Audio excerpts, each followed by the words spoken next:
Absolutely. Welcome to today's talk session. My name is Deidre Moss, and I'm the host of Can We Talk? I'm an educator, motivator, and a talk connoisseur. Education is a major topic of discussion today. We've heard a lot about education and the education sector and the various issues and challenges that is impacting that particular area. So today, we will focus on the state of education in the country. We welcome our guest, Belinda Wilson, the president of the Bahamas Union of Teachers, and Mrs. Bethel. I don't want to say the first name because I don't want to mess it up. So I'm not going to say that first name. But you could say it. Ingurea. Bethel. Yes, ma'am. Our educator, she's a principal, and she is here. They are both here with us today to help us dissect this topic. So at this time, I will pass the virtual mic to our guests so that they can introduce themselves. First, I will start with Ms. Bethel, and then I will go to Ms. Wilson. Thank you so much. All right. Good afternoon once again. Certainly, it is an honor to be on this platform with both of you. And I must say I'm in great company. So I am very, very ecstatic about this topic and delving into it. So about me, I am a proud mother of a soon-to-be 25-year-old. I've been married for 22 years, and I have a master's degree in finance. I have been, actually, my background is in offshore banking.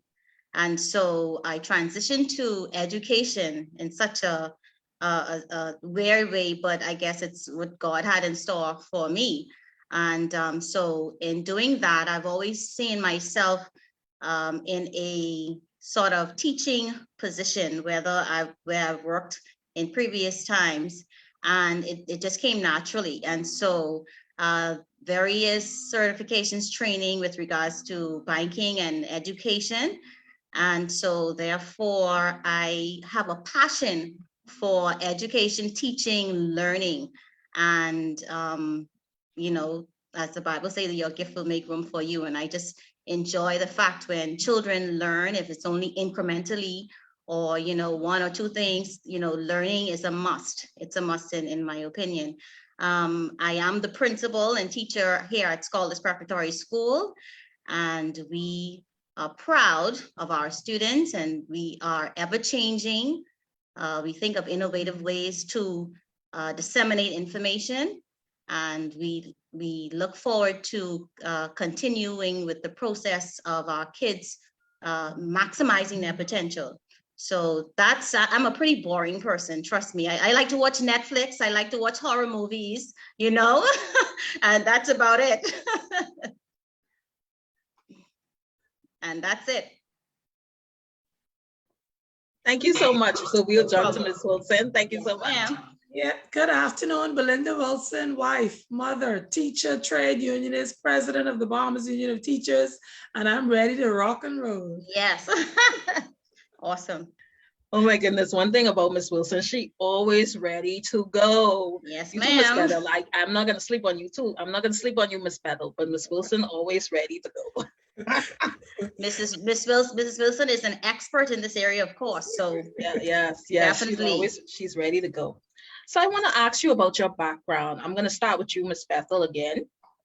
Just a little bit about your background. I know that you said you made the transition from finance to education. Just tell us a little bit about your background and how did you make that transition? And of course, we know about a little bit about Mrs. Wilson's background, but if you want to share or add anything to that, you can do so as well. But we'll start with Mrs. Bethel. Sure. Okay, so I worked at an offshore bank for about 12 years. My bachelor's degree is actually in banking and international finance. And so I've worked in the offshore banking field for about 12 years, did all of the different departments and so forth. And I eventually did my master's degree in finance as well. In working in the offshore banking field, you come across a lot of different clients and scenarios, and it's always challenging. It's always innovative. You find new things. Nothing is ever the same on a daily basis, similar to that of education. So I sort of plateaued in that area, in that genre. And therefore, I actually resigned to work as an entrepreneur. Okay. And therefore, my son, who at the time was in school, a private school, I always wanted to homeschool him because I felt that he was getting a bit distracted with things that were going on inside the school. You know, he was in grade 7 and he's a young boy and, you know, stuff. And every time it's like, okay, what's going on here? So in making the transition, I reached out to a few persons, well, a particular person that I know that was affiliated with the Bahamas Homeschool Association at the time. And that community welcomed me with open arms, and they sort of guided me and led me into that area. And so after that, I had the tools and the resources that I needed to homeschool my son. So I was like, you know, you're going to get homeschooled. He said, sure, no problem, mom. So he was like, okay. And when the reality set in, he was like, what? Are you serious? I don't have my friends. I said, you can still keep in contact with your friends, but now his whole academic I guess process changed, because now he had a more individualized attention. And so when I do things, I like to do things like the old folks say, with decency and order. And so I had to do my research. So before I actually delved into doing the homeschooling with him, because I wanted to make sure that I was prepared. And therefore, as I was doing it, persons noticed and they were like, hey, could you homeschool my son? I said, hold on, wait now. Let me just do this thing first with him. I won't mess nobody up, because we talking about education here.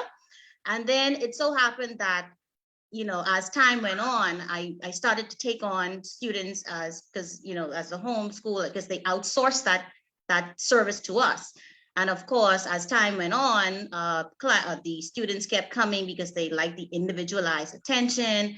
And therefore, we sort of transitioned into a quote unquote a traditional school, because as you know, homeschool, the laws changed with regards to homeschooling now, you know, and so you have to be a license. And so we did the transition, we did all of that good stuff, but we kept the ideology of being a homeschool, meaning having customized lesson plans, small classroom sizes, individualized attention, where you have the flexibility to actually recognize strengths and weaknesses almost instantaneously, and you can delve into fixing those gaps almost immediately. And so we're a small private school, as I said earlier, and that's how I sort of transitioned into teaching, because I was sort of nervous at first, but in retrospect, I say, but hold on, when I was working at a manager at a fast food restaurant, and I always saw myself in a training teaching position, so it came almost naturally.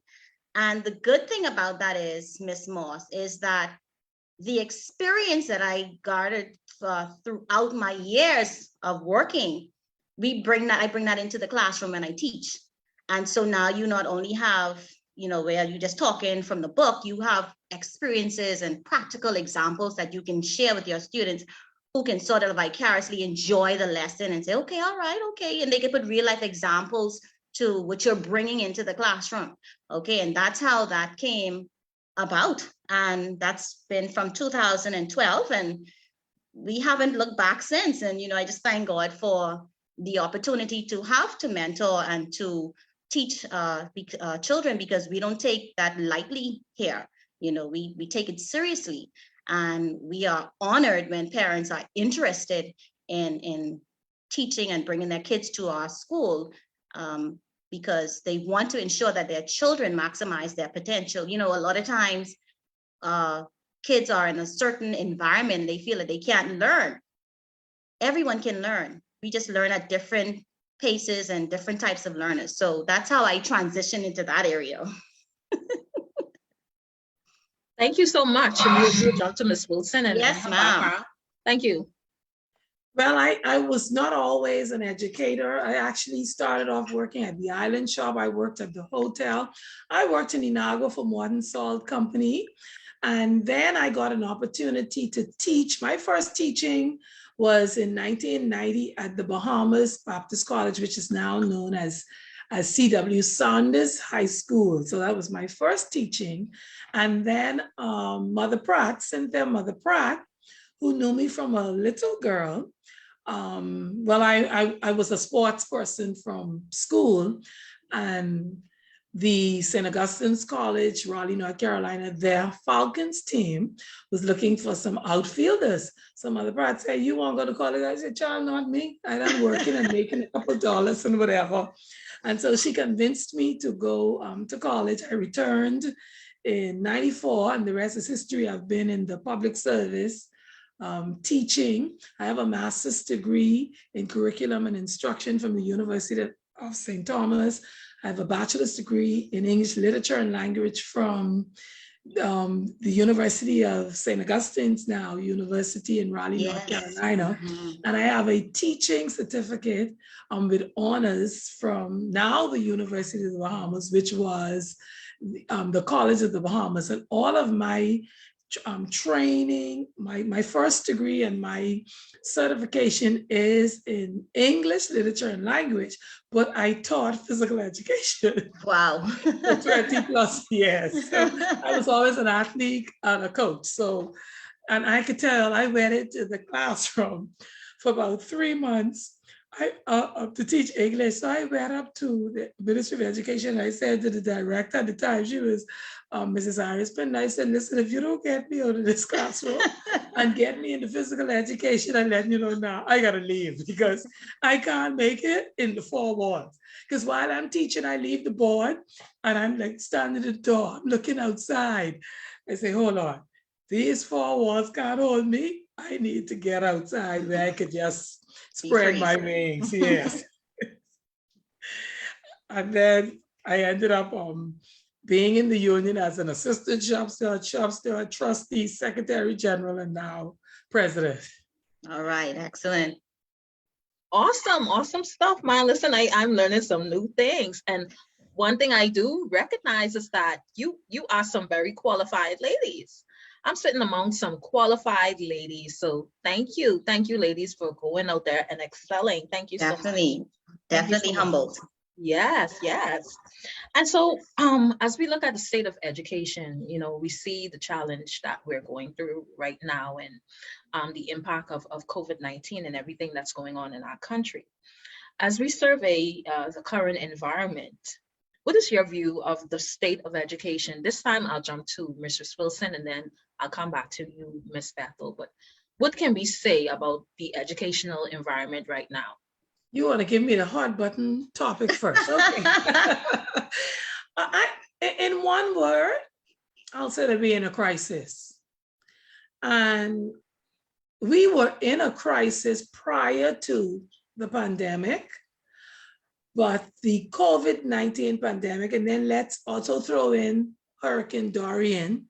So Hurricane Dorian actually started it, and then the COVID-19 pandemic exacerbated it.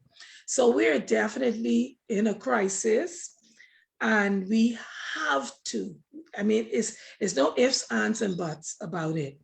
We have to, not only as stakeholders as the union, but as educators and as the Ministry of Education and the various departments, we must find a solution to the crisis. And I'm not talking about perfection, right, but I'm talking about deliverables. We need to have strategies that are workable, where we're able to measure success. So we have to be able to get the students back in school. We have to be able to get the virtual platforms working. We have to look at what it is that we're going to do for adult education. Those students who were in school 2 years ago and we don't know where they are now, and they've reached the age for graduation or at school leaving age. So we are in a crisis. It's going to take a whole team to get it right and to get it done as quickly as possible.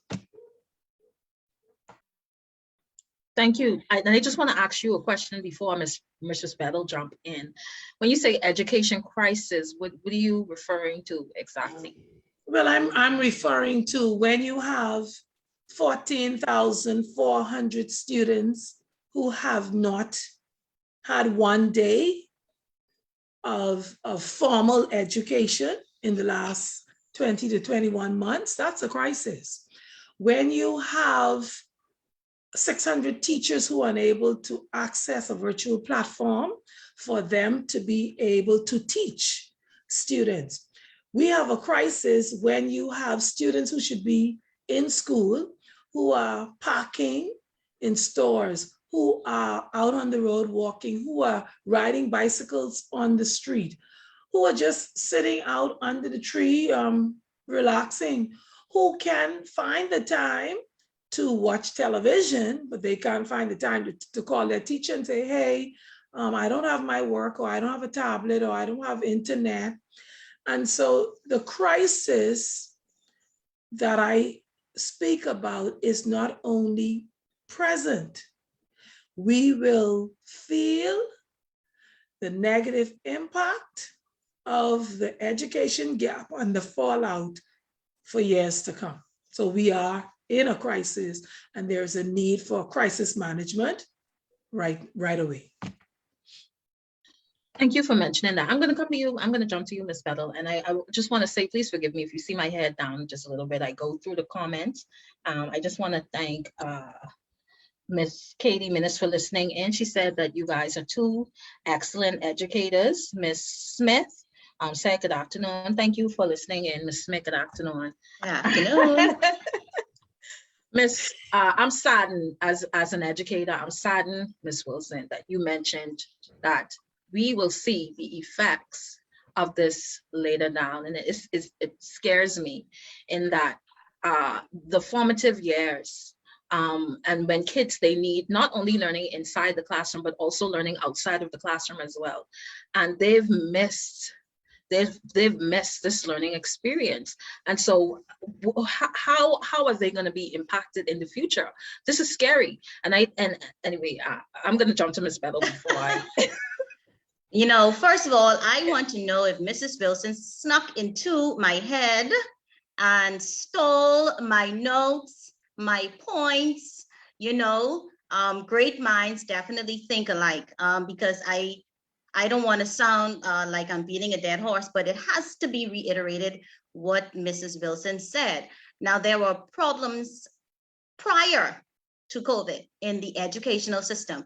And I think with Hurricane Dorian, that was a setback, much less COVID, that put us in a conundrum, and it sort of like compounded the problem, put it under a microscope now, exactly what was going on, or what, you know, the problems were in the educational system. And I totally agree with everything she says, and I sign off my signature on that.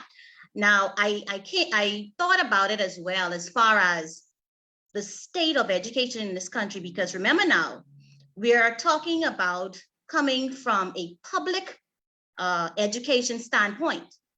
All right. What about the private sector when we talk about private schools? Because if we talk about the state of education as it relates to private schools and having a private education, I think private schools are doing pretty okay as far as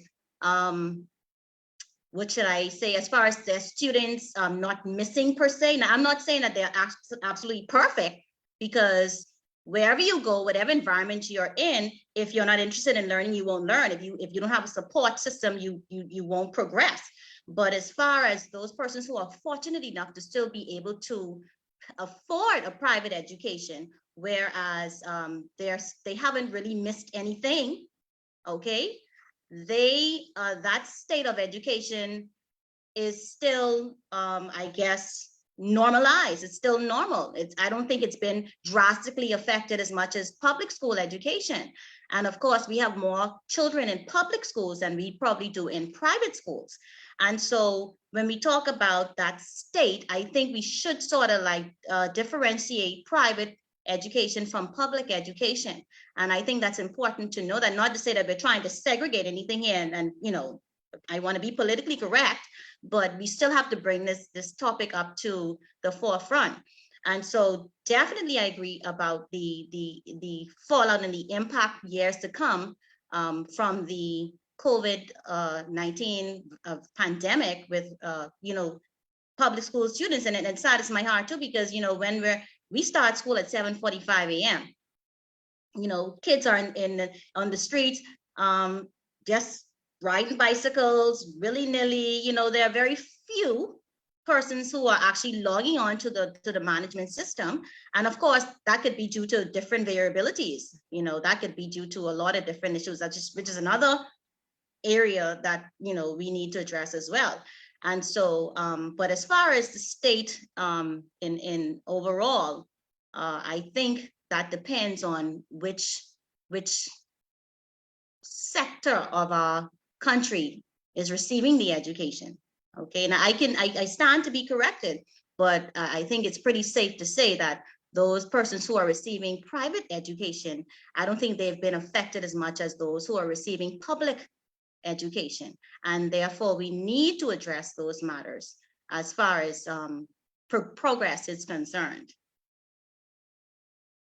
Thank you so much. Ms. Wilson, would you like to add to what Mistress Bethel would have said in the differentiation between the public and private area sectors? I want to agree with Ms. Bethel, because I've been in communications with some homeschool owners.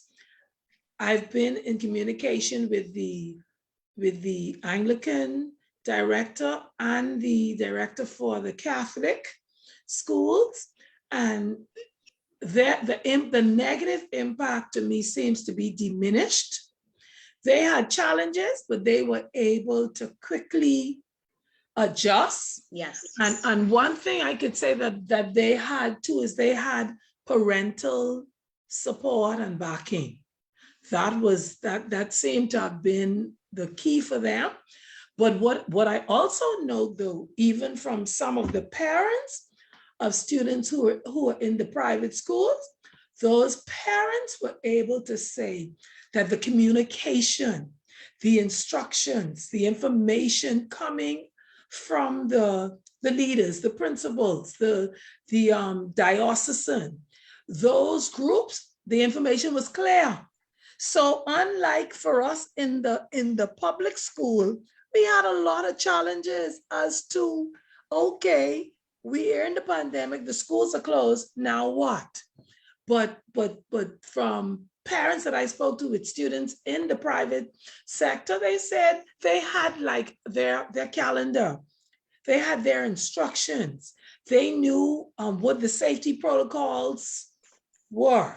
They knew the items that they should send their children to school with. And so they had a much easier way. So I want to agree with that. Yes, definitely, because if you look at, and like I said, Scholars Preparatory School is a small private school. So when we had an easy transition, and this is just a case in point to Mrs. Wilson's points, because for us, the transition was pretty much simple and easy, because we have a calendar of events we issue it from August or September up to the end of the school year in June. So we have certain protocols that we follow with regards to hygiene and different things. And a lot of things that we did, that is, they say our protocol now before, because of COVID, we've always had most of those things in place. The only difference is now the mask, the social distancing. We've always taught how to be hygienic, X, Y, and Z. And so that we always had an online platform at Scholars,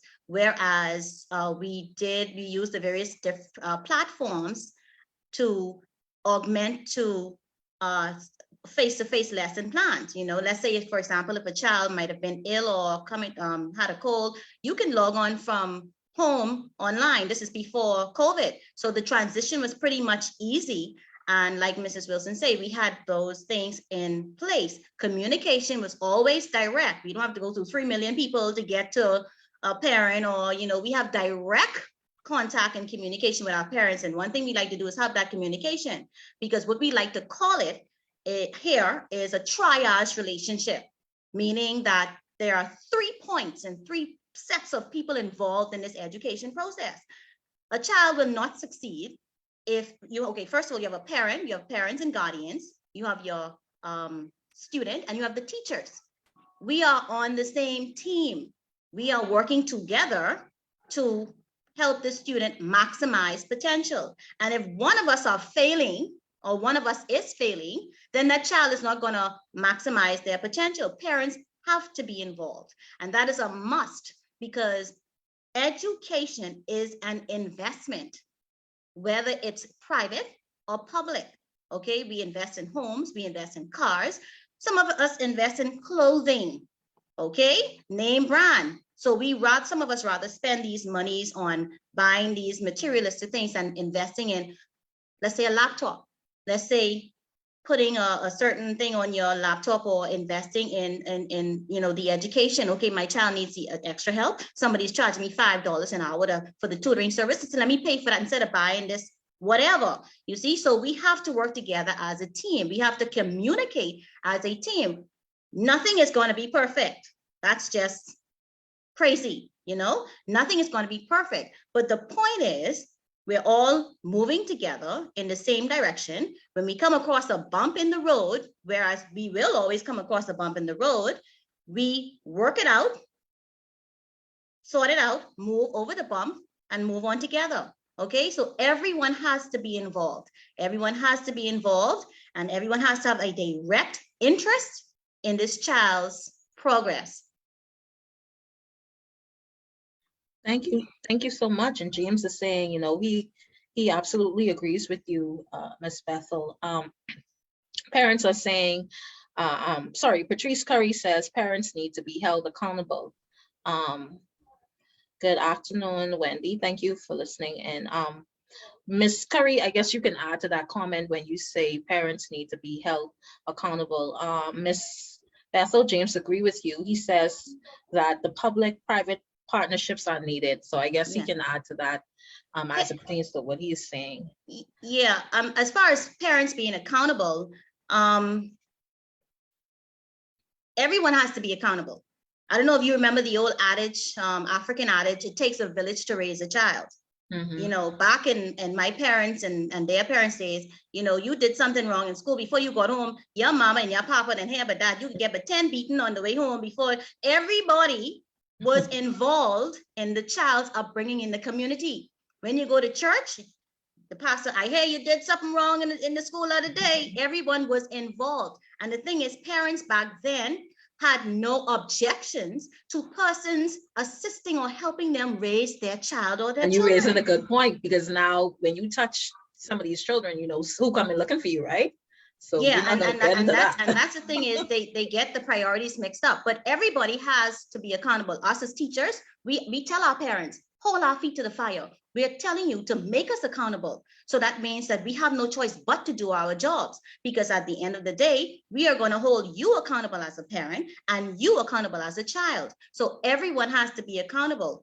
Now, when you talk about accountability as well, sometimes you have some little variabilities or variables when it comes to holding parents accountable, because you really do honestly, Ms. Moss, have some parents who just don't know what it is to be accountable.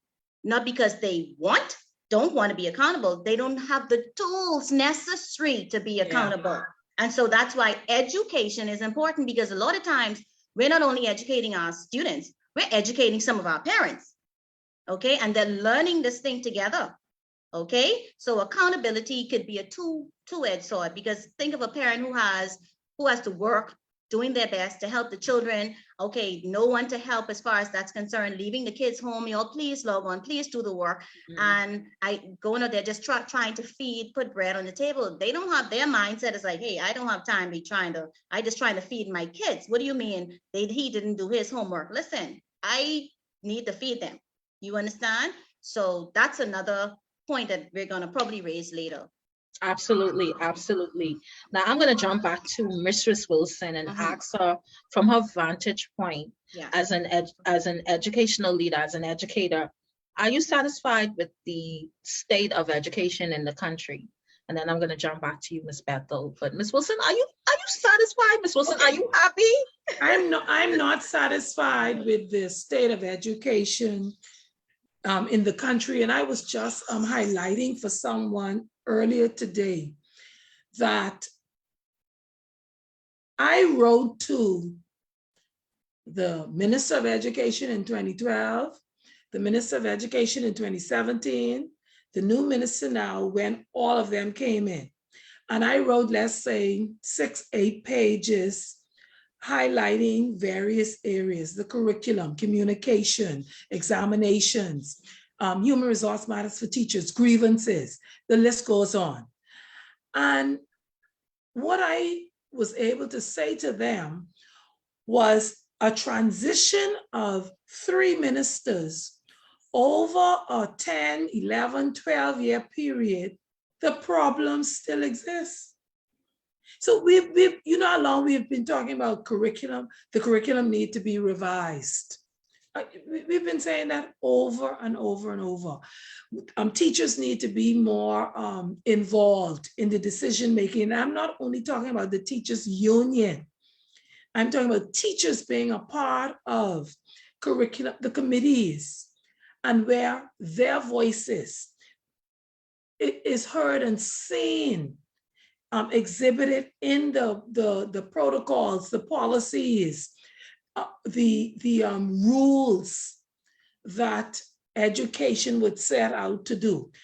So I'm not pleased with where we are in education today. I believe that we can do better, but there has to be more respect, and someone needs to give teachers an ear, and the recommendations and the advice and suggestions that teachers give need to be taken more seriously, because the teachers are in the classrooms, they're on the ground with the students on a day-to-day basis.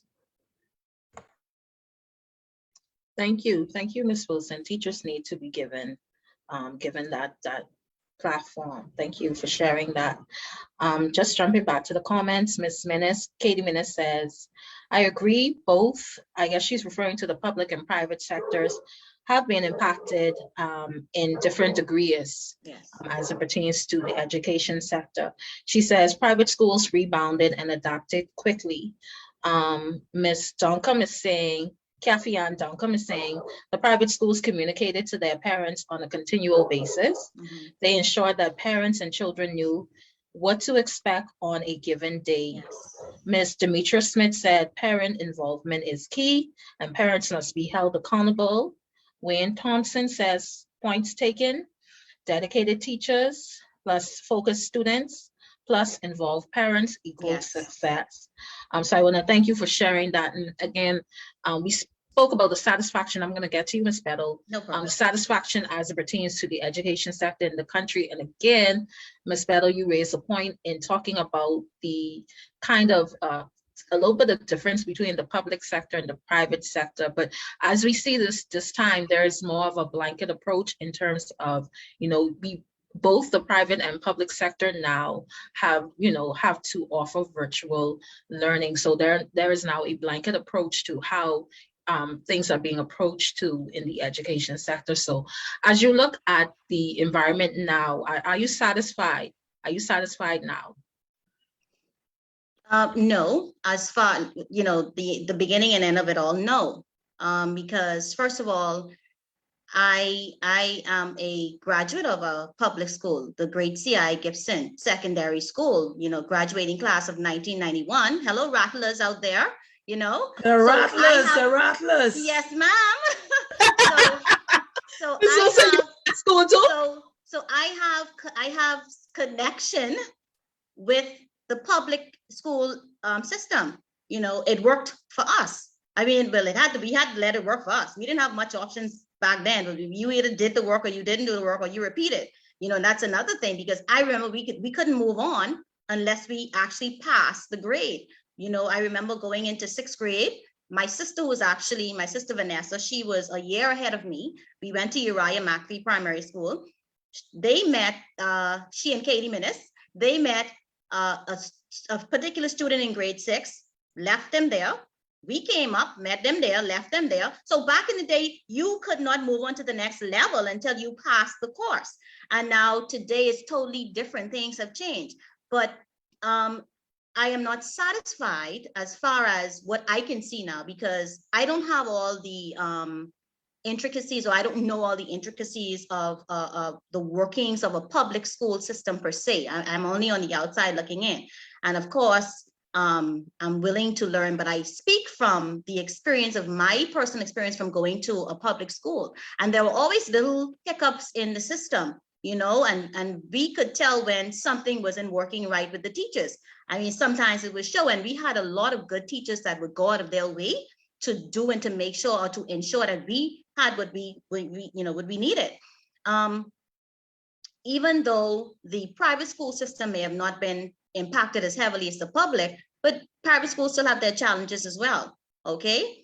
And so in the general sense, I'm not satisfied. There is always room for improvement in all areas, in all sectors. And I think a partnership with public and private is good.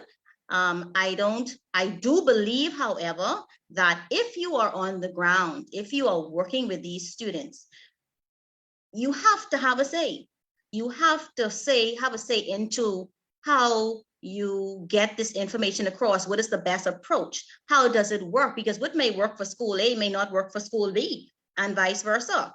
Okay. I'm not in the classroom every class. So if my junior high school teacher comes and say, okay, Mrs. Bethel, this particular system isn't working or whatever, then I say, okay, what do you suggest? Because you're in the classroom teaching the kids.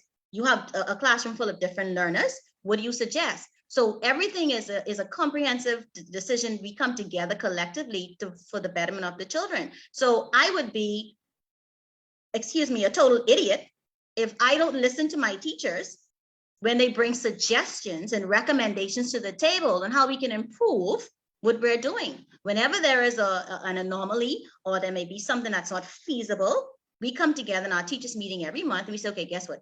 Let's see how we could brainstorm and make this work. And that's, I guess, the flexibility of being in a smaller classroom size.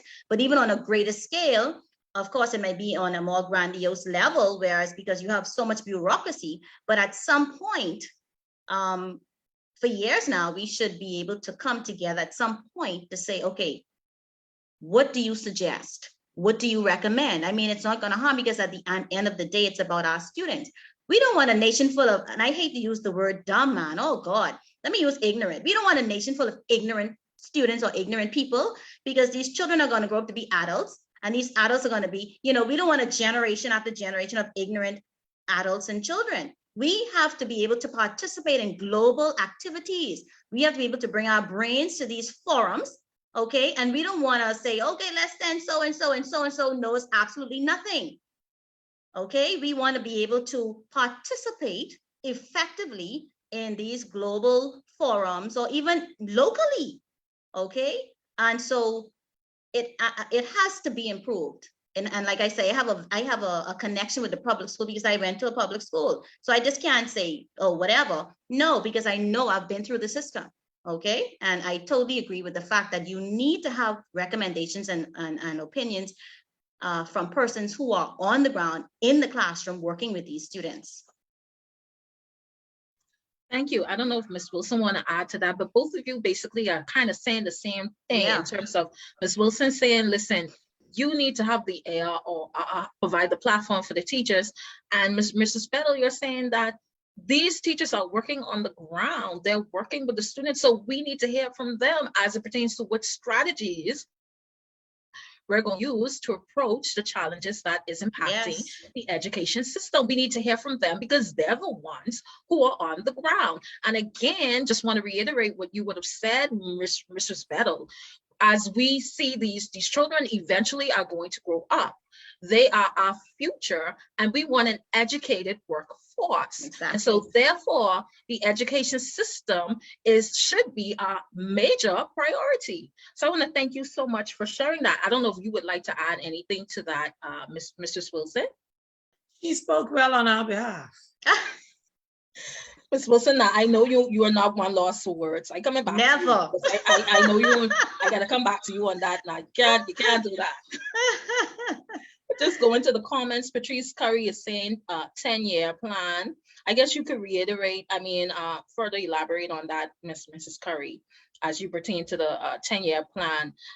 James is saying he's a proud public alum of the Knights. Oh, okay, James. Okay, you heard Mrs. Bethel says she's from the Raptors. The Rattlers, C.I. Gibson Rattlers. C.I. Walker Knights. That's right. Oh, you a Knight, Miss Wilson? I'm all of them. Remember now, yes. Okay. My teachers show any bias. Okay, catch well, that's fair. 25. You're all of them. That's fair. Okay. I am from Ironbilly. I came out of public school. I'm a proud pacer. You're a Okay? pacer, excellent. pacer. Yes, I'm a pacer. product of the public school. Yes.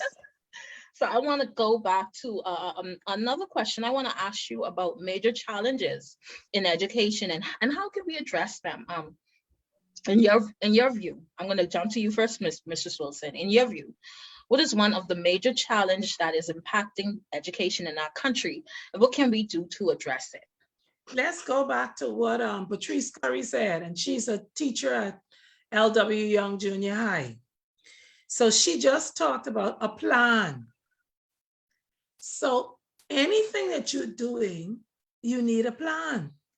And we were talking all along how important education is. So education is our foundation.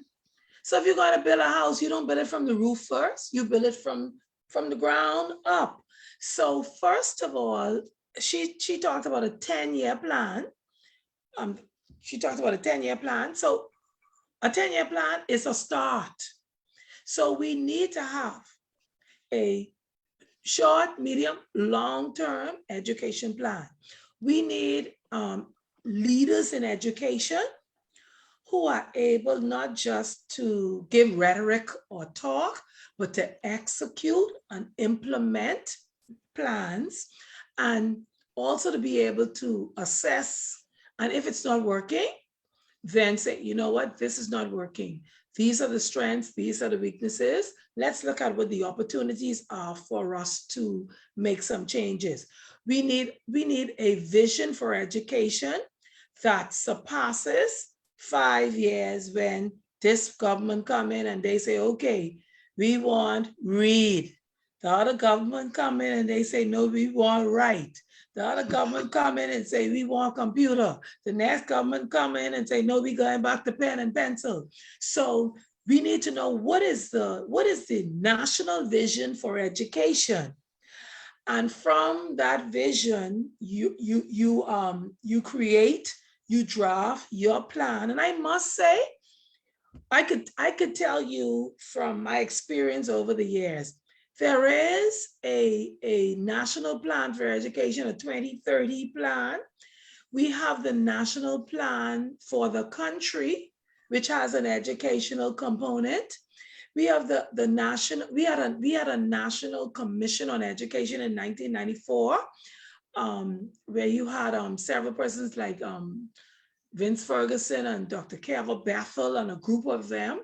And I was looking at that document a few months back, and the same issues that were raised then in 94, Wow. and issues being raised now: shortage of teachers, not sufficient equipment, students leaving school without being properly prepared. Then we have a white paper on education from 1972. If you look at the paper from 1972, and when they spoke about education, the same things they would say: teacher shortage, you need more training, you need parental From 1972? 72. And then we have a book written, the Bahamas Union of Teachers, we have a book written from 1947 to 2017. And when I looked at some of the, because each chapter covers each union president that we've had from 47 to present and to 2017. And as I look at like the Leonard Archers and the Donald Simonettes and others, the same thing: teacher shortages.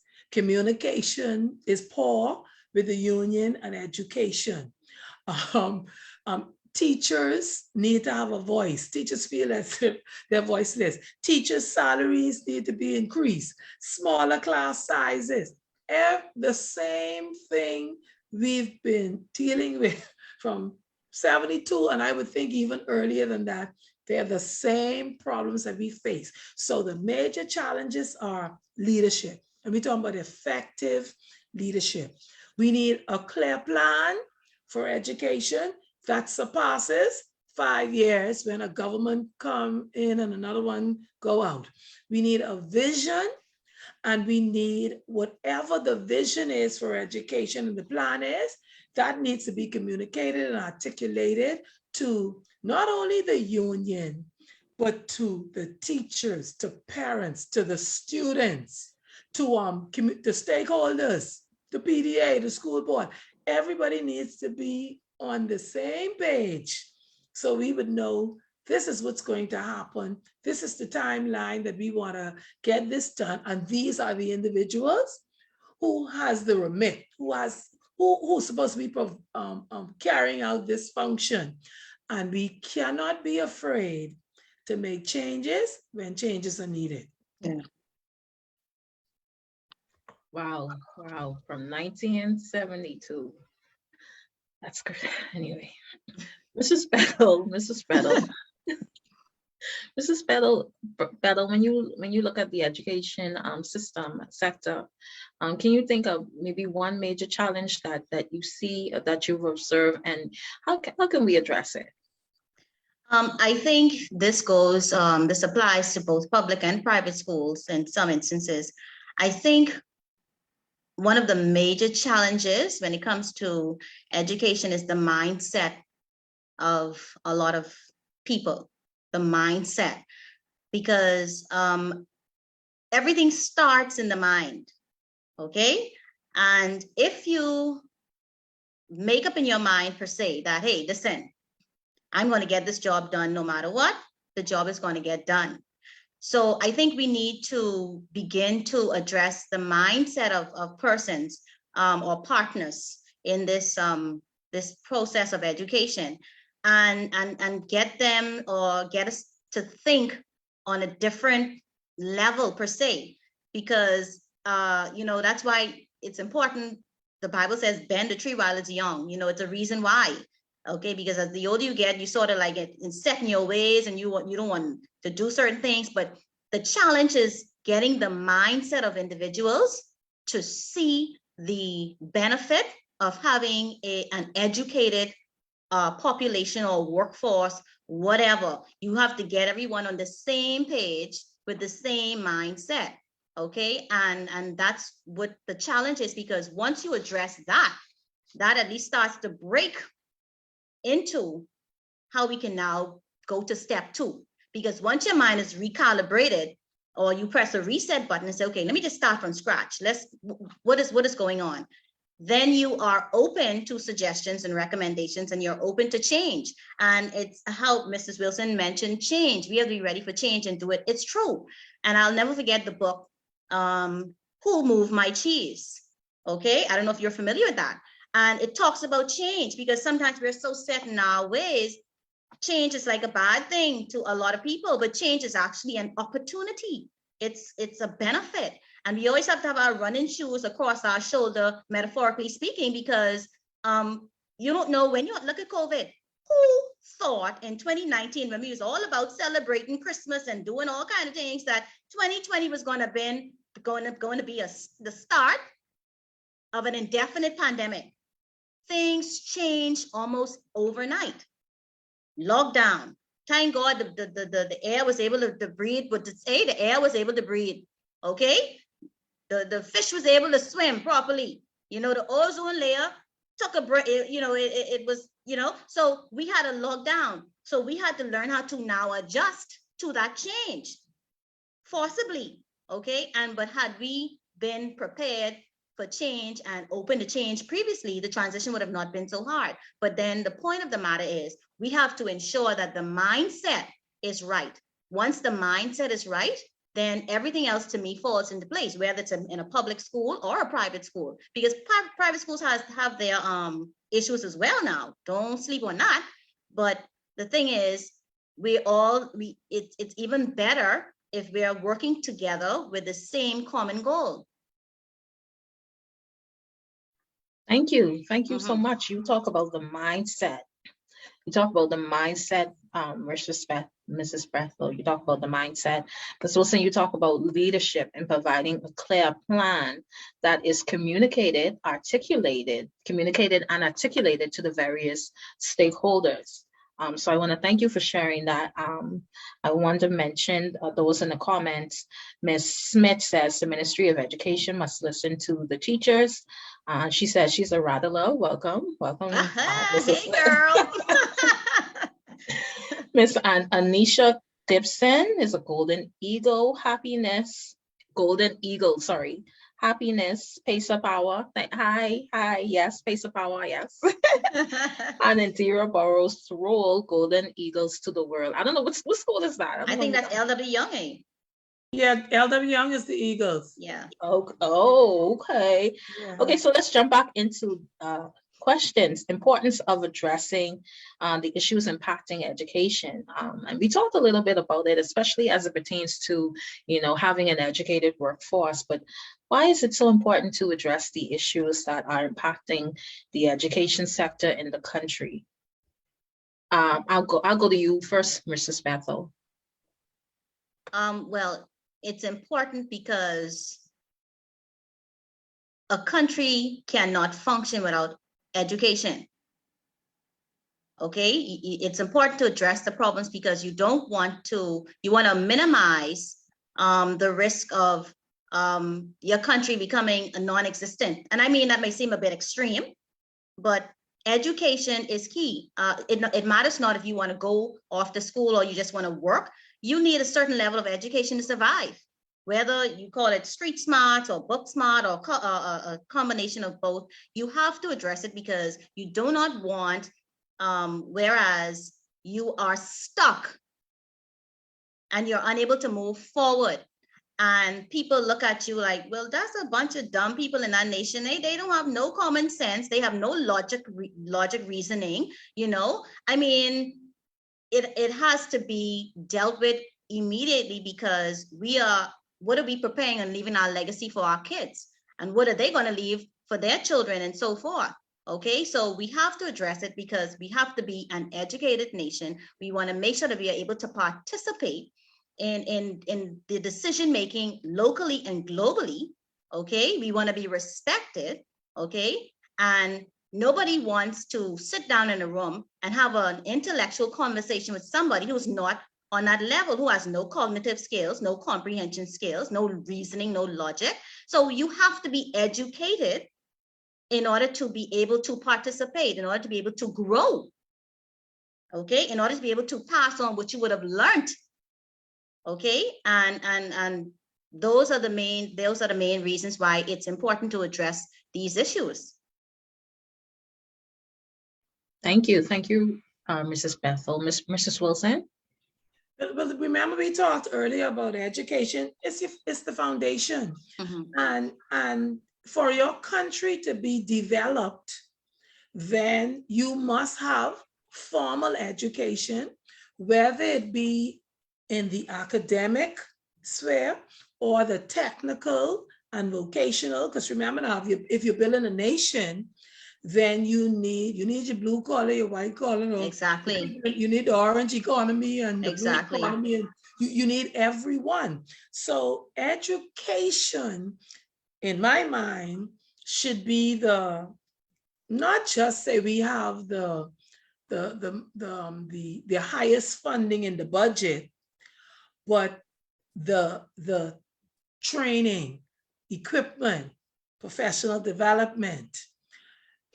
You need line items in the budget to ensure that you have scholarships and grants, not only for new teachers or for students, but for teachers who are in the service. So we have to get a handle on education, the crisis that we're in.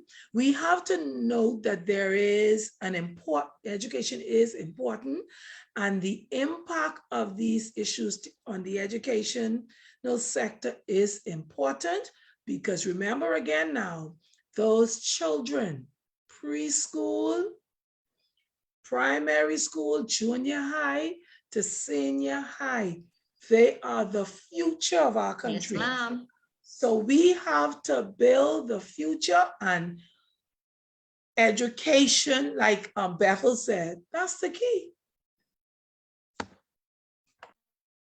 Thank you, ladies. And I heard you talk about, Ms. Bethel, a country cannot function without education. Education is key.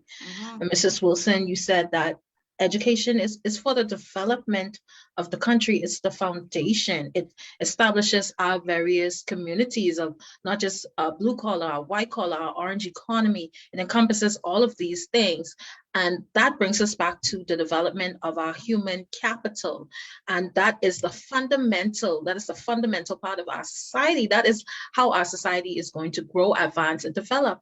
We need people who are informed, and we need people who are educated. And so, as you would have mentioned, Ms. Wilson, you're not asking for a huge chunk of the budget, but you're just asking for just a little bit more strategies, a little bit more communication, just a little bit more to ensure that the education sector is in a position where our children are able to benefit from it. So I want to thank you. Thank you so much for sharing that. And I want to go back to the comments, because I saw some persons who would have commented, mentioned some things in the comment. Ms. Demetra Smith says that education must have a vision. Where there is no vision, the people perish. And Demetra is saying again, Ms. Smith is saying that we need leaders who do not take things personal. Dylan A. Bethel Jr. is saying that planning and execution is key. Wendy Newton-Bow is saying, what do we do when we have one of the variables missing? Example, parental involvement. What is the backup plan? The point is also noted that private schools consistently update and provide the necessary information for what is being done in classes. And this is true. Are we not capable of doing the same? What is preventing us from doing so? The MOE, question mark. How do we move forward? How do we move forward? James is saying the only way we can get out of this is to have all stakeholders in education, private and public alike, parents, educators, unions, etc., at the table to address the way forward. Where we are going is wrong, that government wants to bring forth all the answers. Government cannot do this alone. And let me go to, I'm going to pull up those other comments as I see them, but I want to thank all of you for listening in and sharing your comments. I'm going to get back to those, but I want to jump back to our questions, and I want to talk about roles and responsibilities of parents, community, and educators. I'm going to jump to you first, Mr. Spettle. When considering the issues impacting the education sector, what role should parents and the greater community play in the state of education as we see it now? What is the role and responsibility of educators, and what is the role and responsibility of government? So that's heavy. You want me to? That's a many-tiered question that has no straight answer, nonetheless. But first of all, the role of parents and or guardians, and I say and or guardians because many students don't have parents, right? Per se, they have guardians, and their role, I think their primary role is to support. Okay, their role is to support. What do I mean by supporting? Okay, let's get practical here now. Okay, you're going to school. You need a certain amount of textbooks. You need your materials. Okay, you have to support financially. You have, whether you're in a public or private school, because you still have to spend funds to buy books and whatever for public school. You have to support them financially. You have to support them emotionally.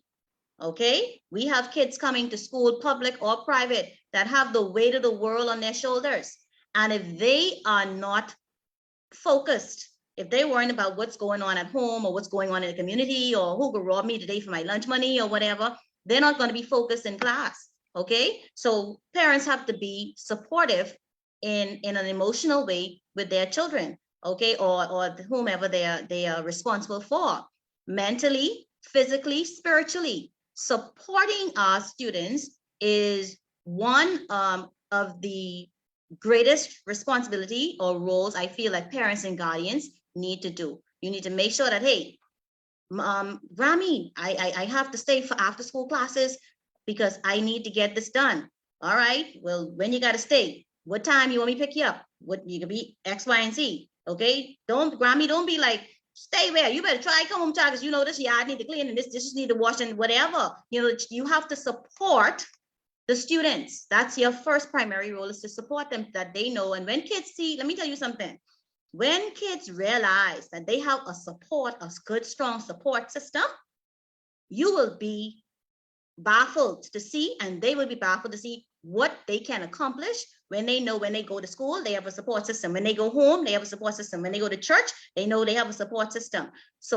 Having a good, strong support system is imperative for our students to succeed. That's the main role. You got to support them on all angles, all fronts. Thank you so much. We'll jump to you, Mrs. Wilson. Just like Bethel said, the parents, and I must say there are a lot of guardians. There are a lot of guardians. We have a lot of grandparents that are raising their grandchildren. I mean, it's very prevalent. But each of us have a role. So the parents must give that support, like Bethel said, and guidance. And you got to make sure, hey, you did your homework. Don't forget, you got to be to school on time. Get up, get to bed, make sure your uniform is ready. But I want to see more advocacy from parents. I see that there's a small group of parents who they spoke out last week about schools reopening face-to-face, or them having an opportunity for their schools to open. But I don't see enough advocacy from parents as to, listen, this is what we want for our child from the educational system. We don't have enough of that. The community, I believe, there are persons in the community who care, but they have to be so careful, because it's not, when I was smaller years ago, because you have to be careful how you even approach some of these parents and their children. The government has a responsibility to ensure that there's access to education, and not just access to education, but quality education. And there must be equity in education, because you say, oh, I have access to education, but I don't even have a desk. I'm sharing a desk with another child, or I have a chair that's at the teacher's desk. That's not equity. So we have to ensure teachers, they have their role to play. So they have to make sure that, hey, I'm ready to teach. Yes. I'm knowledgeable about what it is, my content, and that's their responsibility. But all of these various components must come together for us to have a successful educational system. And lastly on this, I do not believe that we have any government who will do what the Education Act speaks to, because the Education Act states that once the children are of school age, and it's now, they're doing an amendment, it was age 5 to 16. Right. So there's an amendment being done, which should be done, I don't know when, but it's in train. But it also speaks to a punitive action. If these children are not in school, then the parents could be taken before the court. So tell me which government is prepared to say, we've spoken to you, we've asked you to come to school, we had a parents teachers conference with you, your child of school age is not in school, so we're going to turn this over now to the police. Mm-hmm.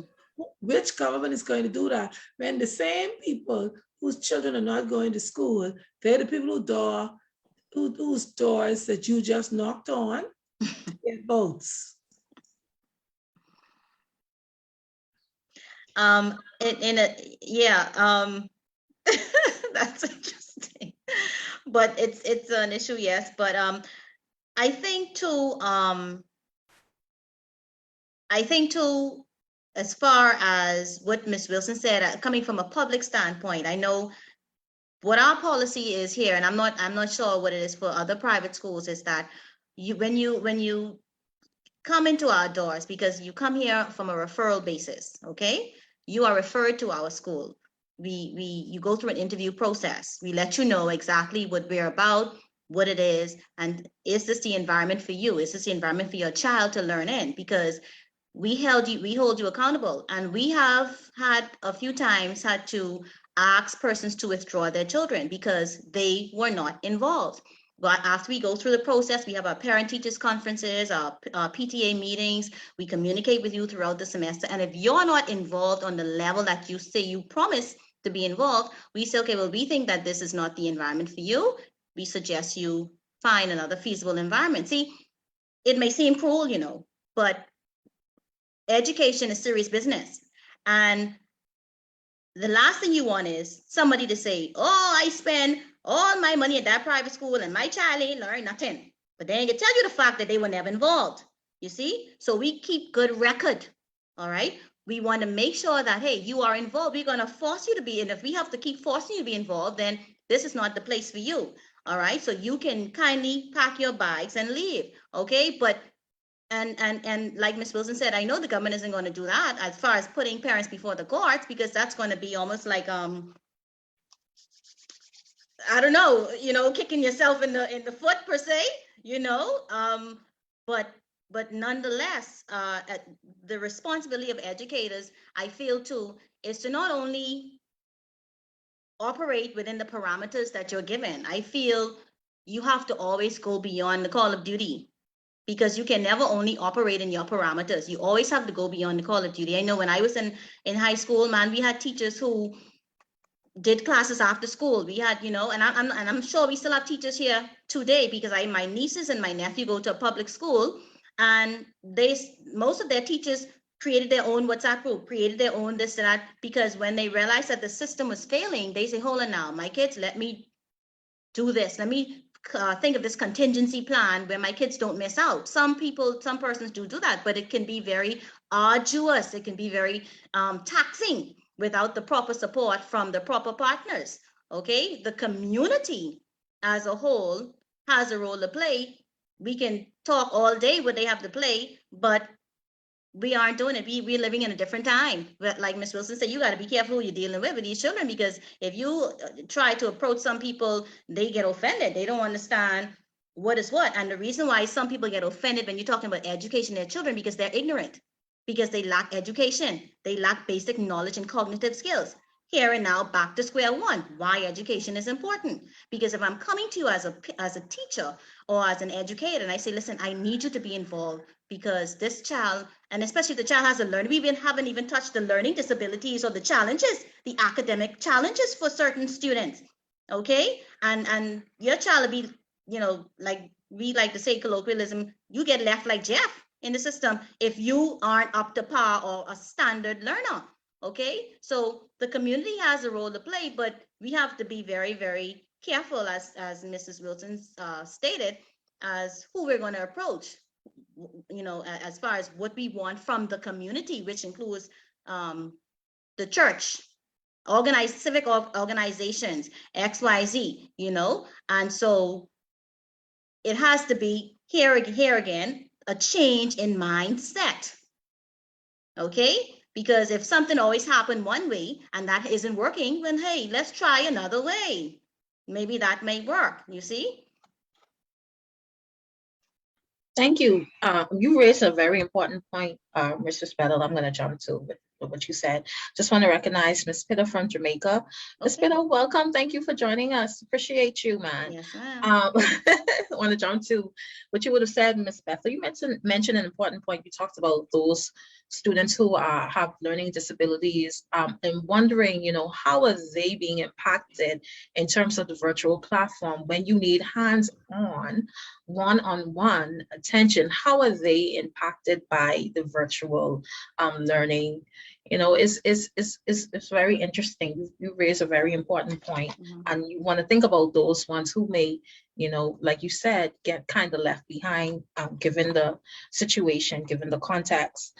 And you talk about supporting students. When we talk about the responsibilities of the various groups, as it pertains to community, as it pertains to parent, as it pertains to government, we talk about supporting students. It's one of the greatest responsibilities, supporting them. Just being there to support them goes a long way, as you would have mentioned.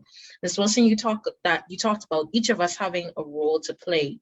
You talk about there being more advocacy, on behalf of the parents, advocating on behalf of their children. You talk about equity in education and teachers being ready and knowledgeable in the field of education. So I want to thank you for sharing those points. I want to jump to just another question, and I want to ask you, I'm going to start with you, Ms. Wilson, from your seat as an educational leader and educator. What advice or what recommendation would you give to address the major issues that are impacting the education sector?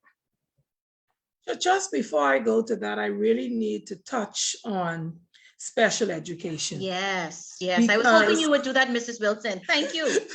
Because we have a large community of students who have special needs. We have special needs schools. We have autistic students. We have students with hearing impaired, visually impaired, physically impaired, mentally challenged. And I don't even want to imagine what they have gone through during this COVID-19 pandemic, because they were left behind from before. Exactly. COVID. And so I know now that is compounded. And each day when I communicate with our shop stewards or our teachers from those special needs areas, they keep echoing, don't forget special education, don't forget us.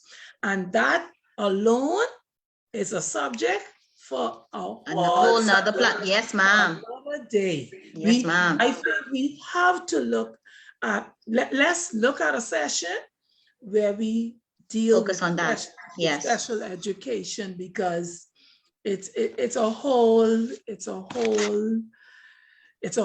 topic and a whole set of challenges just unto itself. It's really, thank you for mentioning that. That needs a space unto itself. Yes, please. Definitely. So if make the necessary arrangements, Ms. Moss. Yes, Ms. Wilson, please. Well, I'm going to reach out to Ms. Wilson. Yeah, we don't. Together, Ms. Wilson, please. Yeah, we won't do justice to it. Yeah, in a few minutes. Just skirting over it. Yeah. No. So advice for moving forward as we conclude.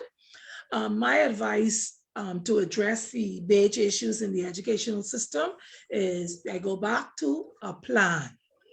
You must have a plan, because if you do not have a plan, you definitely will fail. We must have inclusiveness, and that speaks to not only the stakeholders, but inclusiveness in education recovery. We have to look at how do we accelerate the work for the students who have been attending schools, not only the private schools, but the public school students. Some of them, they were attending. They were keeping up with their assignments and their homework and all of that. So how do we accelerate their program? Then how do we simultaneously deal with the remedial students, or the students who've definitely lost 2 years already? So we have to have consultation with special education educators, with stakeholders, the PDA, the school board, the community, the churches, whomever, the parents, the teachers, the unions. At the educational leaders, there must be consultation with all of these sectors, and there must be collaboration. And when I speak about consultation and collaboration, as I wind down, I really have a problem, because to me, it seems as though education officials, they would consult and they would collaborate, but just to be able to say, we spoke to the teachers. Oh, we had a meeting with the union, but we don't see the true changes coming out of the recommendations and suggestions that we give. We don't see the true collaboration, which will assist us in moving much more smoothly in these in the education sphere, but to really work through all of these challenges that we face. And today, I haven't even spoken about the challenges that teachers are facing with burnout. Teachers are COVID positive. Teachers have been exposed to COVID. Teachers have had, we've had teachers that died. We have teachers who have family members and children that died and spouses. Wow. Yeah. So it's a lot. So there's a burnout. There's mental and emotional. That's stress. it. And we haven't even touched the surface of the mental and emotional stress for our teachers, Yes. their families, and students. So it's so much. And just, in wrapping up, I just want to say to the teachers, thank you to the guidance counselors, to the teachers' aides, to the librarians who are members of the Bahamas Union of Teachers, and even those out there who are not our members, who are in the public school, those in homeschooling, because education is not easy. So I say thank you to all of you. I say welcome back to Teachers for the new school year, and we just gotta have each other's back, and we have to just support. We have to give that support where necessary and where needed. So if it's a teacher you have not heard from or seen for the school year, just hit them up by WhatsApp. Hey, how you doing? Just checking on you.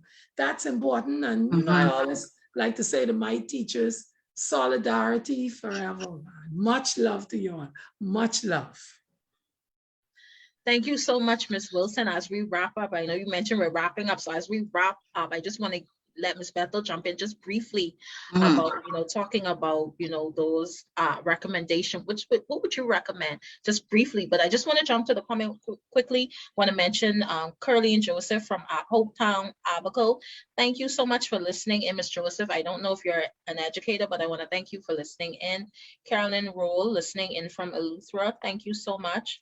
Charlene Walking, thank you, Madam President. We have forgotten. I think she may be speaking about special education. Yes, Charlene Walking. Oh, she's at the Aaron Gilmore School for the Blind.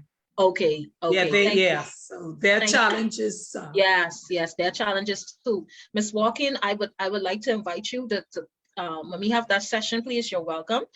Could you to join us, please send your information in if you're interested in being a part of that session. I'll help you with that. I could put the team together. Okay. The various special schools. So that you can get the first time. Yes. Okay. So no problem with that. Okay. I know you consider it done. Okay, Ms. Wilson. Ms. Butterfield is saying, no matter what, we, the teachers, stand with you.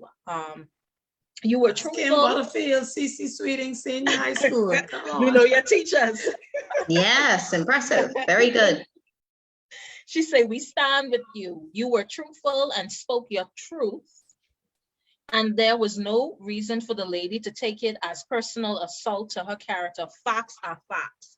I don't know exactly what she's speaking to, but she said she's talking about I think she's talking about an earlier meeting that the teachers had with the Minister of Education and her team. Okay. But I must say the teachers that spoke, they were excellent. They were on point. And I was just reading all the things in the chat.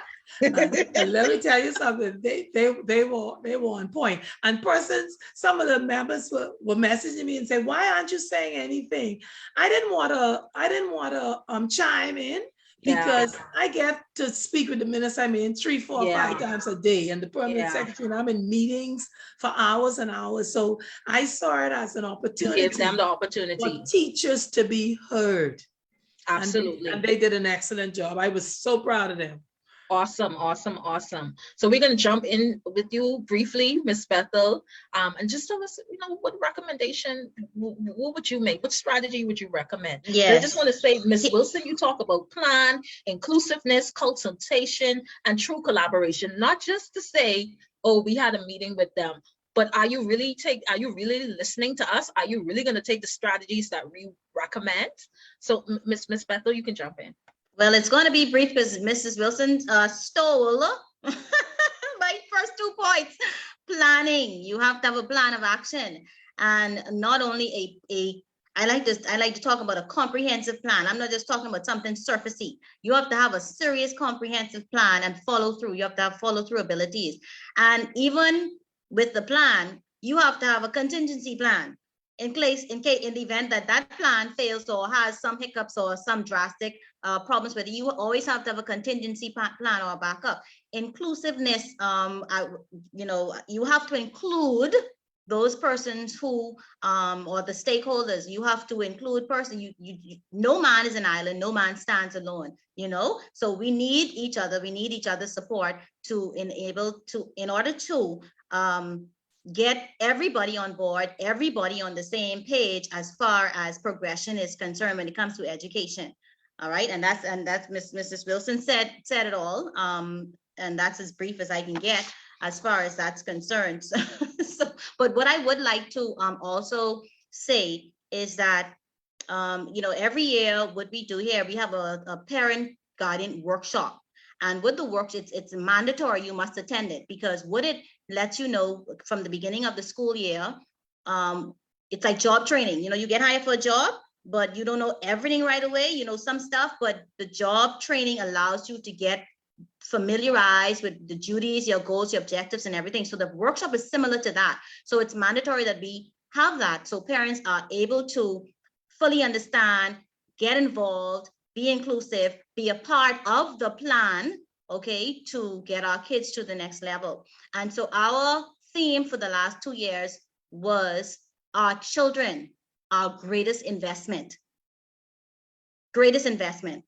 our children, whether that's financial, whether that's emotional, that I spoke of earlier. We have to invest in our children. We have to invest in their education. We have to see that it is very, very important that these kids, and I'm not talking about raising, you don't always have to raise a genius, I mean, come on, everybody's not an Einstein, not to say that we aren't, but the point is they have to have some level of education, because you want to teach independence. All right, you want to be able to let them go on their own and make their own decisions, sound decisions and informed decisions. So education is important. We have to invest in our kids. They are our greatest investment. And we get the highest return from them when we invest in them, because we got to be all about, oh, this is my child. She graduated from this university and whatever. And I have to give Nova Southeastern University a shout out. That's my alma mater. Yes, ma'am. Thank you so much for sharing that. Thank you so much. So we're about to close the session out, but I want to give both of you an opportunity to, if you have any additional comments you would like to add, I would like to give you an opportunity. Mrs. Wilson, I'll start with you first. And just before you do, just want to mention Ms. Demetra Smith, Madam President, we support you. Desiree Taylor, contingency plan is missing. So Ms. Wilson, I want to give you an opportunity to add any additional comments. No, I want to take these few minutes just again to reiterate my thanks and appreciation to the teachers. Yeah. And when I say teachers, I mean teachers' aides, librarians, guidance counselors, because they've really, through all of the challenges, through all of the COVID pandemic, and we're still in the midst of it, they have been, excellent. And like by any means necessary, they were reaching their students. And I know that it's been rough on them, but they're doing the best that they can. And I don't want them to think that it's gone unnoticed, because I've noticed, and I really, really want to say thank you to them and just encourage them to keep up the good work. And they know they're in my corner and I in their corner. And whatever it is, that concerns them, whatever it is that can happen to make the work environment safe and better for them and more efficient, they know that I will be their voice. So I just want to say thank you again. Teachers, keep up the good work. Stay safe out there. Solidarity forever. Mhm. Thank you. Thank you so much, Ms. Wilson. I was just going to remind you, I know you couldn't leave without saying solidarity forever. I'm going to get to you for your final point, Mistress Bethel. I just want to mention Miss Desiree Taylor's asking where you from. I don't know if she's asking about your background. She asked where you're from, Miss Bethel. Caroline Rowell said, proud of you, Madam President Wilson. And short and sweet, Chantel That's saying, Elutra in the house. Elutra in the house. And Ms. Chantel is saying, thank you. The panel provided the viewers with more information, concerns, and solution. So she's asking where you from. So I don't know if you want to address that with your final Well, comment. okay, as far as my heritage is concerned, both my parents are from Exuma, Bahamas. My mom is from Rollville. My dad is from Rokus Point. I'm very, very proud of them. They're awesome folks, and they supported us growing up in education. And let me tell you something. When mom said, do your homework, mind you, she might not know every intricacy of the homework, but we knew that when she said, do homework, you better sit down there and do it. She made sure that we did it. You see what I'm saying? And so I just want to give them a shout out, but that is my heritage, Exuma, Bahamas. And as far as the teachers are concerned, I totally agree with Mrs. Wilson. Thank you, teachers. And I want to say to my teachers here at Scholars, thank you very much. I always tell my teachers, you guys are invaluable. You make an invaluable contribution. And I always let them know I don't have all the answers. I can't come up with all the solutions. We need a team. We need everybody working together. And I want to say thank you, especially like Mrs. Wilson said, with this online platform, it's actually more difficult to teach and retain the attention of children online, okay? It's much, much more difficult. And when she talked about the burnout, that is a reality. And it's not only a reality here. I see in the United States of America as well, teachers are leaving the profession. So it is true. And so we have to let them know that they are valued. We thank them for their contributions as well. Before we go, could I ask, what platform are you all using at Scholars? Well, we use mainly the Zoom platform. We also use Google Classroom.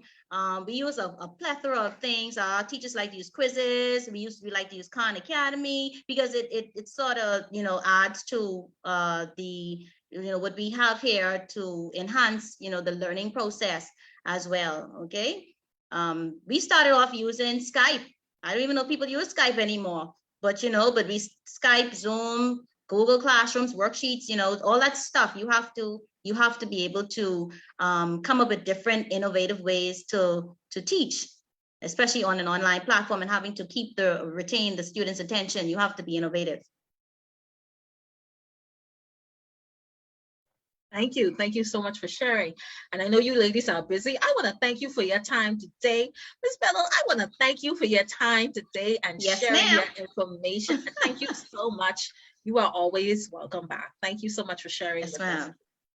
Ms. Wilson, I want to thank you for always being ready. You ready to jump into it. I just want to thank you, and I'm going to hold you to that because listen, especially we have to talk about those kids, kids who have those special needs. We have to talk about that. That's a serious issue, and we need a separate. And I'm glad you mentioned that. We need to have a separate space for that talk. So I want to thank you so much for mentioning. I don't mind coming back for that session either, because we do have students who have some academic challenge, whether it's dyslexia, Asperger, some form of, things like that. But, private schools do have that section or sector of students as well, that we have a way that we deal with that as well. So whenever you're ready, Miss Moss, just give me a heads up. Okay, so both of you ladies are always ready. So I want to thank you. I want to thank you so much. Thank you. I appreciate you for joining us today, spending your time with us today. And I want to thank those persons who would have listened and they would have tuned in and like, share, and support our platform. We're on YouTube, we're on Twitter, we're on Instagram, we're all over the place. So please like, share, and support us, please. Thank you so much. Thank you for having me. Thank you. I appreciate Solidarity. solidarity forever and again. Forever. Forever. And again, education, and I'm sure education means so much to both of you ladies. So Yes, we ma'am. have to, this is a really serious problem. We have to work together to ensure that this situation is addressed for the benefit of our students. So thank you, ladies. And with that, can we talk? Can we continue talking? Yes, ma'am. So with that, we end this session. Thank you so much, ladies. Thank you. Okay, enjoy and be safe. Thank you so much.